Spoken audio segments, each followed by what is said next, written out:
خوف خدا میراث علم ہے۔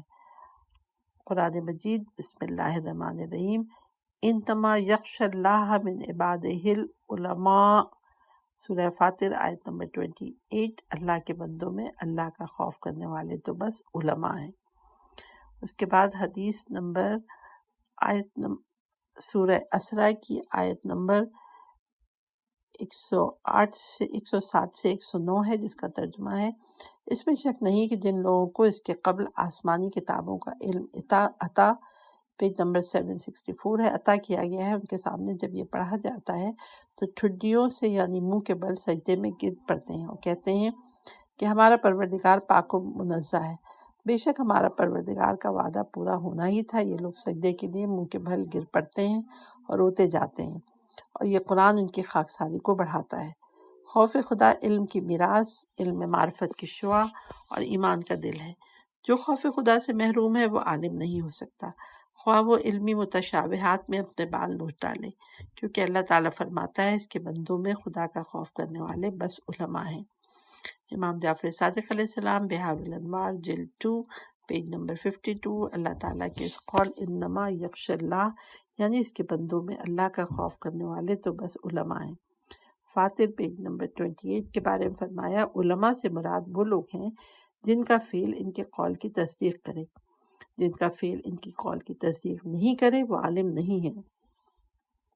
امام جعفر صادق علیہ السلام کافی جلد اول پیج نمبر 36، خوف خدا علم کے لیے کافی ہے۔ جو شخص سب سے زیادہ خدا کا خوف رکھتا ہے وہ سب سے زیادہ خدا کو جانتا ہے، اور جو سب سے زیادہ عالم ہوتا ہے وہ سب سے زیادہ زاہد ہوتا ہے، یعنی دنیا سے کنارہ کش رہتا ہے۔ حضرت علی علیہ السلام بحار الانوار جلد نمبر 2 پیج نمبر 27، امام جعفر صادق علیہ السلام بحار الانوار جلد 78 پیج نمبر 193، پیج نمبر ہے 765، علم کے لیے خوف خدا کا ہونا کافی ہے، اور جہالت کے لیے فریب خوردگی۔ حضرت امام جعفر صادق علیہ السلام بحار الانوار جلد 78 پیج نمبر 193 سے 240، تیرے علم کے لیے یہی کافی ہے کہ تو اللہ سے ڈرے، جبکہ تیری جہالت کے لیے یہی کافی ہے کہ تو اپنے علم پر اکڑے۔ حضرت علی علیہ السلام بحار الانوار جلد 2 پیج نمبر 40، جس شخص کو ایسا علم ملے جو اسے خوف خدا سے نہ رلائے تو پھر حقیقت یہ ہے کہ اسے ایسا علم عطا ہوا ہے جس سے کہ جو اس کے لیے مفید و نفع بخش نہیں ہے، کیونکہ اللہ تعالیٰ نے